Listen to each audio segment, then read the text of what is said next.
오늘 이 시간 우리에게 주시는 하나님의 말씀, 구약성경 민수기 31장 6절로부터 12절의 말씀이 되겠습니다. 민수기 31장 6절로부터 12절에 있는 말씀, 한 목소리로 합독하시겠습니다.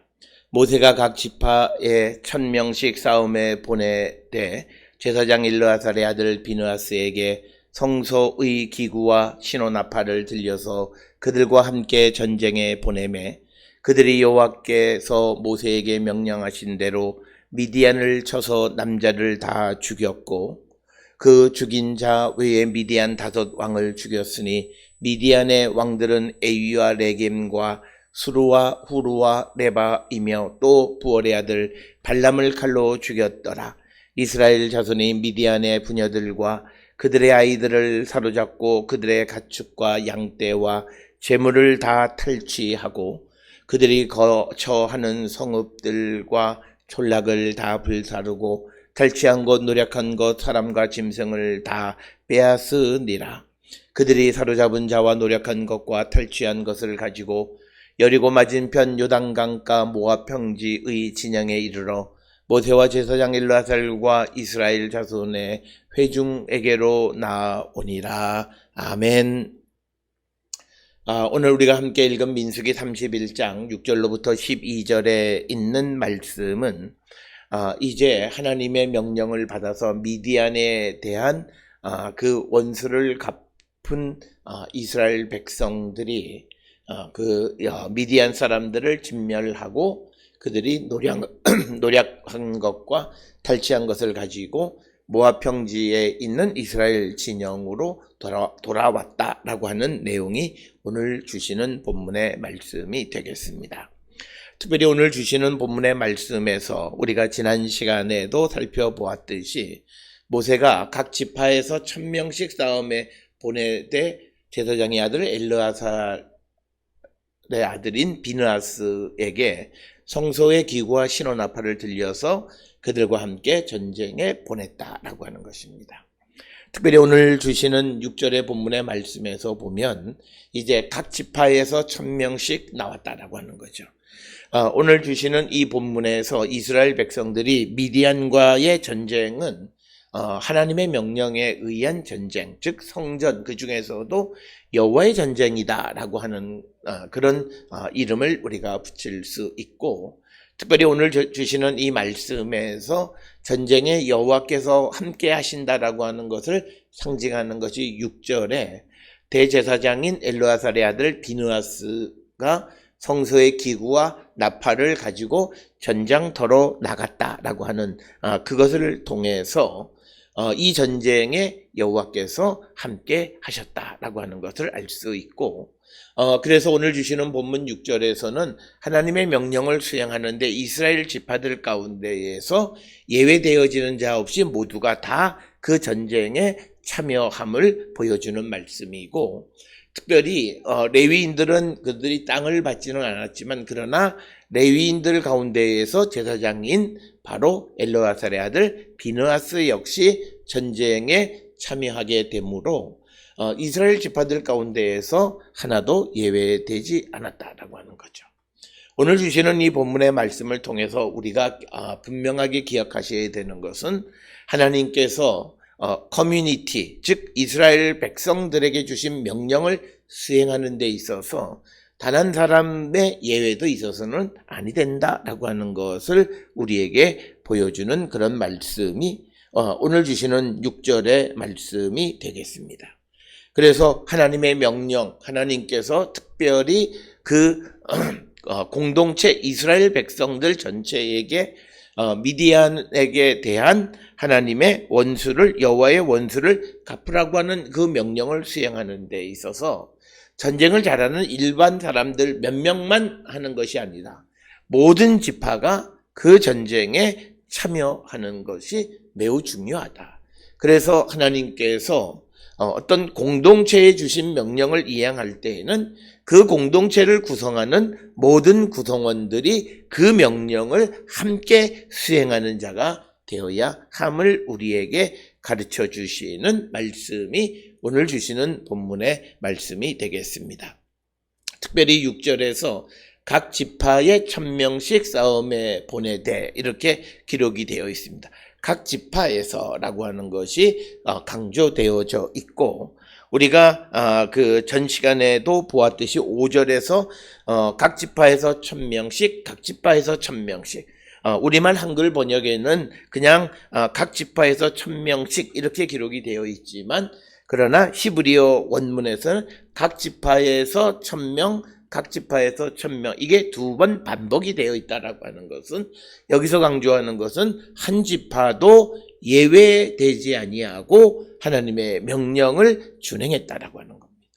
따라서 하나님께서 어떤 공동체에, 어떤 국가에, 어떤 교회에, 어떤 커뮤니티에, 가정에 주신 그 명령을 수행하는데, 구성하는 사람 한두 사람만 그것을 이루기를 위해서 애쓰고 수고하는 그것을 넘어서서 구성원 모두가 그 일을 이루기 위해서 힘을 합해야 한다라고 하는 겁니다.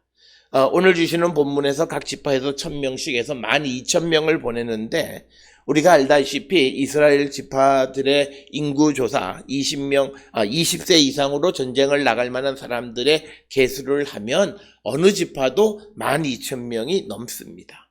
심지어는 6, 7만 명 정도 되는 지파도 있습니다. 그러면 어느 한 지파가 나가서 그냥 그 일을 미디안과 전쟁을 해서 싸움에서 이길 수 있지만, 그러나 하나님은 그런 방법을 택하지 아니하고 모든 지파가 참여하는 것을 요구하셨다.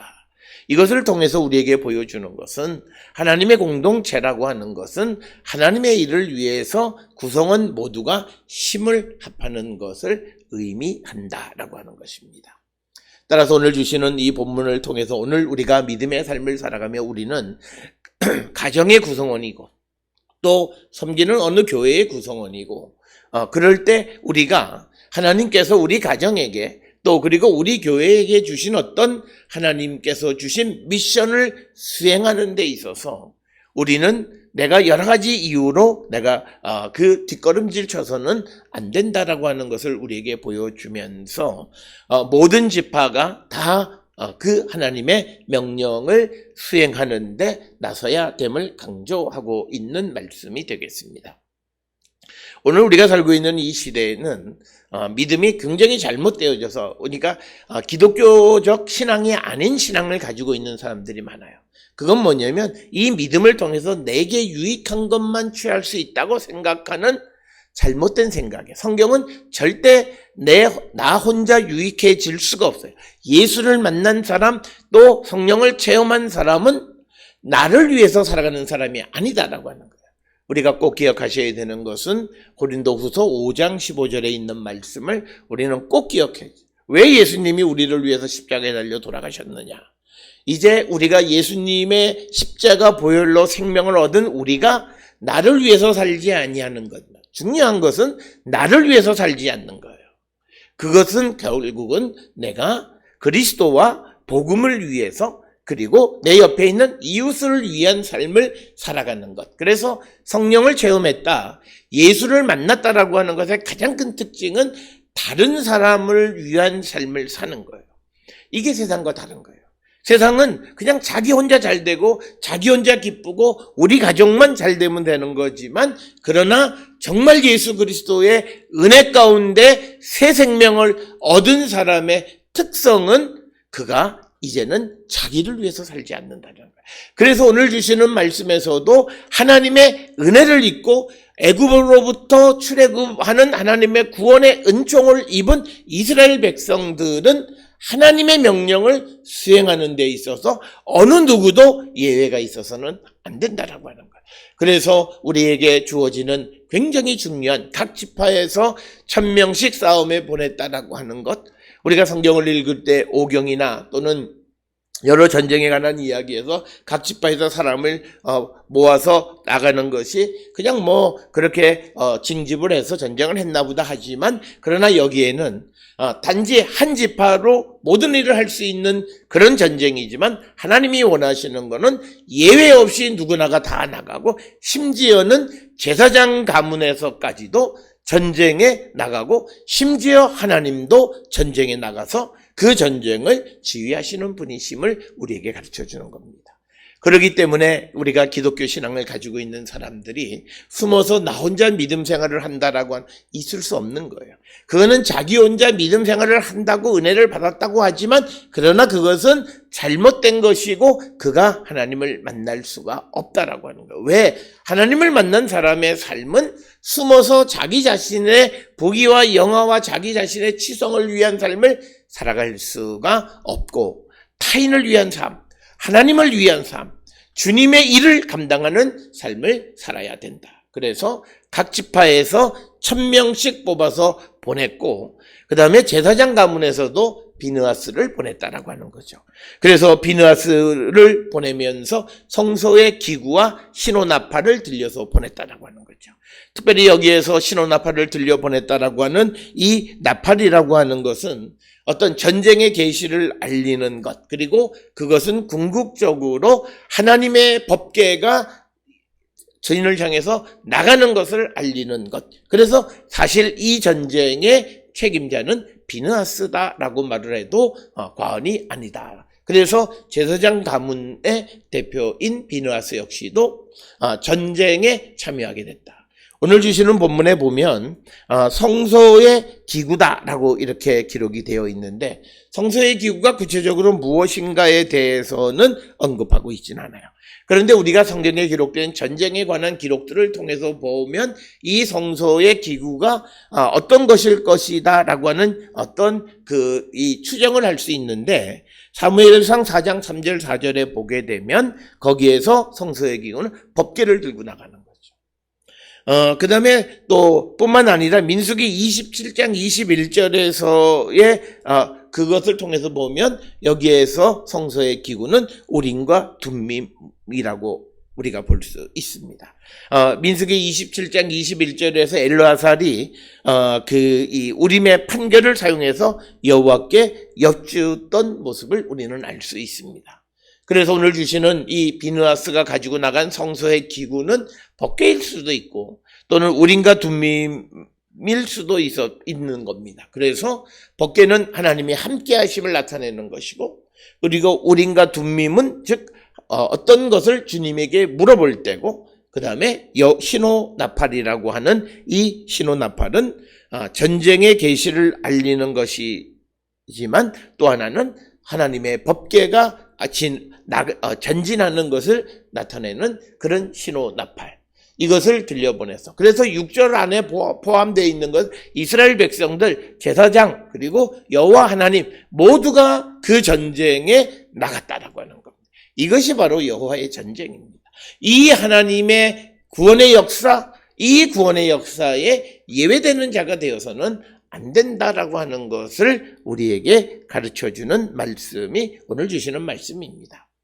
그러면서 7절에 그들이 여호와께서 모세에게 명령하신 대로 미디안을 쳐서 남자를 다 죽였다, 이렇게 기록되어 있습니다. 우리가 이것을 헤렘의 전쟁이다 이렇게 이야기합니다. 하나님께서 가서 전쟁하실 때 모든 것을 쳐 죽이는 겁니다. 이것은 신명기 20장 13절에 내 하나님 여호와께서 그 성읍을 내 손에 넘기시거든 너는 칼날로 그 안에 남자를 다 쳐 죽인다. 여기에서 특별히 이 헤렘의 전쟁이 적용되는 것은 이방인과의 전쟁입니다. 그래서 오늘 주시는 본문의 말씀은 미디안과의 전쟁입니다. 그렇기 때문에 이것은 신명기 20장 13절의 규정에 의해서 그 전쟁을 하면서 남자를 다 죽였다라고 하는 7절은 신명기에 있는 말씀과 전쟁에 관한 규정에 딱 부합하는 그런 말씀이다라고 하는 것입니다. 그래서 이제 8절에 그 죽인 자 외에 미디안의 5 왕을 죽였으니 미디안 왕은 에위, 레겜, 스루, 후루, 레바. 그리고 또 부월의 아들 발람을 칼로 죽였다. 이렇게 기록되어 있습니다. 이 미디안의 5왕의 이름은 여호수아 13장 21, 22절에도 약간 다른 형태로 등장합니다. 에위, 레겜, 술, 훌, 그리고 레바. 이 모두가 모세가 무찌른 자들로 등장을 합니다. 여기서 한 가지 더 중요한 것은 미디안의 왕들을 죽이는 것은 당연하지만 그 다음에 부월의 아들 발람을 칼로 죽였다라고 하는 겁니다. 이 부월의 아들 발람에 대해서 우리가 민수기서의 내용을 보면 후에는 그가 성령이 임해서 예언을 하기도 하지만 그러나 여호수아 13장 22절에서 이 부월의 아들 발람은 점술가 발람이다. 이렇게 묘사하고 있습니다. 그래서 그는 살 수가 없다라고 하는 겁니다. 오늘 주시는 본문에서 이 발람과 그 다음에 발람의 예언에 나타나는 발람이 같은 발람이라고 우리가 생각했을 때 이방을 위해서 일하는 사람은 하나님이 반드시 멸하시는 분이시다라고 하는 겁니다. 그래서 오늘 주시는 이 본문에서도 이 발람이 미디안 5왕과 같이 있었던 것을 우리가 그 상황을 생각해 볼 수 있습니다. 그래서 돈이 된다고 생각하니까 그래서 이 발람은 돈을 받고 하나님의 뜻이 무엇인지를 알아주는 그런 소위 성경에서는 점술가라고 이야기하는 거죠. 오늘 우리가 생각하는 데 있어서 굉장히 중요한 사항이 있습니다. 우리가 오늘 주변에도 무슨 예언자다 이런 사람들이 많이 등장하는데 우리가 참 예언자냐 거짓 예언자를 구별하는 데 있어서 가장 중요한 것은 그가 그 하나님의 말씀을 전하면서 대가를 받는가 안 받는가입니다. 어떤 형태로도 대가를 받지 않는 것, 그것이 진정한 그런 예언자이고, 그러나 어떤 대가를 발람처럼 내가 너에게 원하는 모든 것을 준다라고 하는 발락의 요구에 의해서 가서 그 이스라엘을 저주하려 했지만 하나님이 강권적으로 막으셨기 때문에 못했던 발람, 이처럼 이방을 위해서 일하는 사람, 돈을 위해서 이방을 위해서 하나님이 축복하신 이스라엘을 저주하는 일을 참여하는 이 발람, 그들을 하나님은 그냥 내버려 두지 않으신다라고 하는 겁니다. 오늘 우리가 살고 있는 이 시대에 우리는 항상 우리가 복잡한 산업구조 속에서 매우 어렵기는 하지만 그러나 우리 자신이 항상 그 각성하고 깨어 있어야 되는 것은 행여나 내가 하는 일이 나도 모르게 불의한 자들을 돕는 것은 아닌가? 그리고 심지어는 이방 사람들을 돕는 것은 아닌가라고 하는 것을 우리가 생각하며 살아가는 자들이 되어야 한다라고 하는 것입니다. 그리고 돈만 되면 수단과 방법을 가리지 아니하고 내가 나의 자신이 누구인가의 정체성을 알지 못하고 그저 물질만을 위해서 일을 하게 될 때 오늘 주시는 본문의 말 한동안 발람에게 성령이 임하셔서 예언도 하기는 했지만 그러나 이방을 위해서 일을 했던 발람을 하나님은 마지막 가나안에 들어가기 전 그들을 정리하신다라고 하는 겁니다. 오늘 주시는 이 발람의 이야기를 통해서 보면 순간 그가 성령 안에서 예언도 하고 하는 일을 했지만 근본적으로 그가 살아가는 삶이 이방을 위해서 돈을 받고 하나님이 축복하신 자를 저주하고 하나님의 백성에게 반대하는 일을 하면 그도 역시 하나님의 원수나 마찬가지다라는 거예요. 그래서 결국은 구원의 문 앞에서 발람을 칼로 죽이는 것을 우리에게 보여주는 말씀이 되겠습니다. 그래서 8절에서 미디안의 5왕과 부월의 아들 발람이 칼로 죽임을 당했다라고 하는 것. 그래서 이방을 위해서 일하는 발람을 처형하시는 하나님. 그래서 오늘 우리가 내가 성령을 체험했고 내가 어느 한순간에 주를 위해서 그게 중요한 것이 아니라 그의 삶이 무엇을 위해서 일을 했는가. 돈을 위해서 일을 하면 순간 그가 그리스도를 위해서 일하는 것 같지만 근본적으로 그의 삶이 변화되지 않고 끊임없이 돈을 위해서 살아가는 삶을 이방을 위해서 살아가는 삶을 살 때 하나님은 구원의 문 앞에서 그를 심판하신다라고 하는 것을 우리에게 보여주는 매우 엄중한 말씀이 8절의 말씀이 되겠고 이제 9절에 이스라엘 자손이 미디안 부녀들과 그들의 아이들을 사로잡고 그들의 가축과 양떼와 재물을 다 탈취했다라고 하는 겁니다. 오늘 주시는 본문에서는 가축의 양떼와 재물을 다 탈취했다 이렇게 되어 있지만 이제 이어지는 민수기 31장 32절 35절에 보면 구체적으로 그 양떼 재물의 수가 얼마나 되는지 소유물의 수가 얼마나 되는가라고 하는 것을 구체적으로 언급하고 있습니다. 그래서 그들이 거처하는 성읍과 촌락을 다 불살라 버렸다. 그리고 노력한 것, 탈취한 것, 노력한 것, 사람과 짐승을 다 빼앗았다라고 하는 겁니다. 오늘 주시는 이 본문의 말씀에서 하나님의 진노의 대상이 된 자들에 대한 하나님의 심판으로서 벌어지는 그 심판은 잔인합니다. 그 뿌리를 완전히 없애버립니다. 그래서 우리는 하나님의 그 원수가 되면 안 된다. 하나님이 원수 갚는 것의 대상이 되면 안 된다는 거예요. 그러기 위해서 우리의 삶은 하나님을 반대하거나 하나님이 축복하신 자들을 우리가 방해하고 하는 그런 일을 해서는 안 되고, 그런 일을 한 사람들의 과거의 삶에 대해서는 철저하게 뼈아픈 회개가 있어야 된다는 거예요. 내가 예수를 몰랐을 때 내가 하나님의 백성들을 괴롭히고 노략질하고 힘들게 했던 것에 대한 처절한 그 하나님이 용서해 주시는 그것을 향해서 우리가 처절하게 자기의 잘못을 뉘치고 주님에게로 나가는 자가 되어야 한다. 오늘 우리가 살고 있는 사람들이 과거에 내가 예수 믿기 전에 행했던 이런 일, 탈취하고 노력하고 하나님의 백성을 저주하고 하나님의 백성을 방해하고 그것이 얼마나 큰 일인가를 알지 못하는 그들이 바로 여호와의 원수가 되어지는 거예요. 왜? 하나님이 축복하신 자를 괴롭혔기 때문에. 그래서 그런 죄를 알지 못했을 때 졌던 것에 대해서는 정말 뼈아픈 회개가 우리에게 있어야 우리가 하나님의 은혜를 받을 수 있다라고 하는 거예요. 그래서 그들을 성읍, 촌락을 다 불사르고 탈취한 것, 노력한 것, 사람과 짐승을 다 빼앗아서 미디안의 씨를 말려버리는 것을 우리에게 보여줍니다.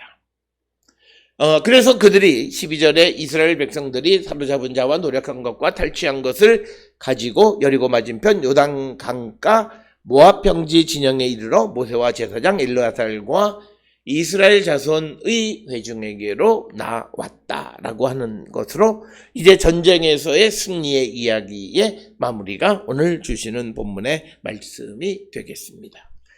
오늘 주시는 본문을 통해서 우리가 미디안과 같은 자, 여호와의 원수가 되어서는 안 된다. 하나님이 축복하신 자들을 방해하거나 그들을 힘들게 하고 그들을 괴롭히는 일을 하는 자들이 되어서는 아니 된다라고 하는 것을 우리에게 분명하게 가르쳐주고, 또 돈을 위해서, 물질을 위해서, 어떤 목적을 위해서 하나님과 반대되는 일, 하나님의 백성에게 해가 되는 일을 앞장서서 행했던 그 발람 역시도 하나님의 심판을 면할 길이 없다라고 하는 것입니다. 그래서 우리의 삶을 우리는 성찰하시고, 나도 모르는 사이에 내가 하나님의 일을 방해하지는 않는가, 하나님의 백성을 괴롭히지는 않는가를 우리가 성찰하고 내 삶이 정말 깨어있는 삶이 되어지기 위해서 우리가 힘쓰는 그런 성도가 되어야 한다라고 하는 것입니다. 특별히 오늘 주시는 본문을 통해서 하나님의 백성, 하나님께서 그 공동체에게 주신 사명을 수행할 때 그 공동체를 구성하는 모든 사람들이 그 일에 참여하는 자들이 되어야지, 나는 이런 이유 저런 이유로 빠지는 자가 되어서는 안 된다라고 하는 것을 보여주면서 오늘 이 미디안과의 전쟁에는 하나님 제사장뿐만 아니라 각 지파에서 1000명씩 모든 이스라엘 백성들이 참여해서 하나님께서 주신 그 명령을 이행하기를 힘쓰고, 그래서 그가 하나님이 주시는 승리를 얻었다라고 하는 거죠. 지난 시간에도 이야기했지만 이처럼 승리하고 돌아왔을 때 12절에 모세 앞에 이스라엘 자손의 회중에게로 다 돌아왔을 때 이제 모세에게는 그가 이제 죽을 날이 가까웠다는 거죠. 그래서 모세의 역할은 그가 이 일, 즉 미디안의 원수를 갚는 일이 끝나면 그는 이 세상을 하직해야 되지만 그러나 하나님이 주신 명령이기 때문에 그는 그것을 신속하게 이루어가는 것을 봅니다. 바로 이것이 우리가 순종이라고 하는 겁니다. 이 일을 함으로써 내가 죽어요. 이 일을 속히 이루면 내가 죽어요. 그렇다고 해서 내가 이 일을 더디하는 것이 아니라 하나님의 계획 속에서 그 일을 열심히 신속하게 수행하는 이 모세의 모습이 참다운 순종의 모습이다라고 하는 거예요. 그래서 우리는 하나님께서 하나님의 일을 할 때에 유불리를 따지는 자가 되면 안 됩니다. 하나님이 우리에게 주신 것, 그것이 내게 때로는 어렵고 힘들고 심지어는 내 생명을 요구하는 것이라 할지라도 우리는 과감하게 그 일을 따르는 순종의 모습을 갖고 살아가는 자들이 되어야 함을 우리에게 보여주는 말씀이 되겠습니다. 사랑하는 성도 여러분, 오늘 주시는 이스라엘 백성들이 미디안과의 전쟁에서 승리하는 그 이야기를 통해서 우리에게 주시는 주님의 음성을 듣고 우리의 믿음을 성찰하고 온전히 주님만을 바라보고 주께로 돌아가기를 결단하는 우리 모든 성도들이 될 수 있기를 주의 이름으로 축원합니다.